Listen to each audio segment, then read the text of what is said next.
6 News at noon continues. We are back, and the Better Business Bureau is here today with a warning.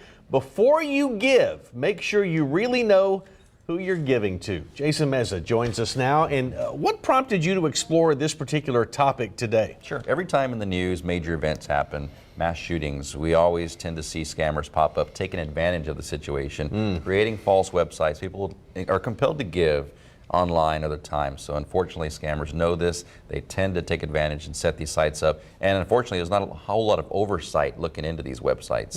So unfortunately, people fall victim. Now, are you seeing specific examples of this happening? We have seen, especially with the El Paso tragedy that happened last weekend, GoFundMe is a very popular crowdfunding platform that people use. Unfortunately, they're not big on they're not fast to examine and to verify these sites that go up quickly. So they might have got $100,000 or however much money they've gathered in a short amount of time.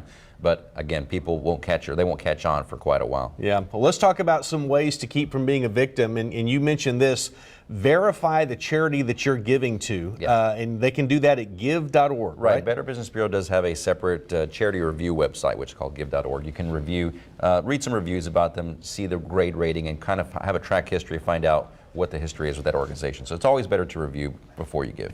Now, you mentioned crowdfunding, obviously the one everybody knows, GoFundMe.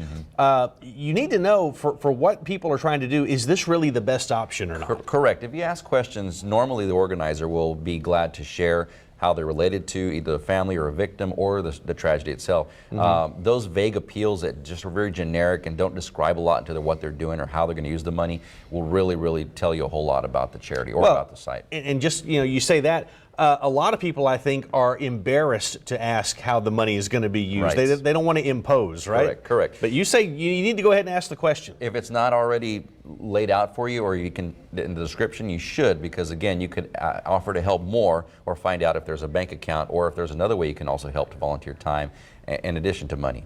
So how is this going to be used? When are the victims going to get it? I mean, I assume as soon as I give it, they're going to get it. Correct. May not be the case. You might assume that, but again, sometimes they'll string it along and try to collect money and give it to them at a later point.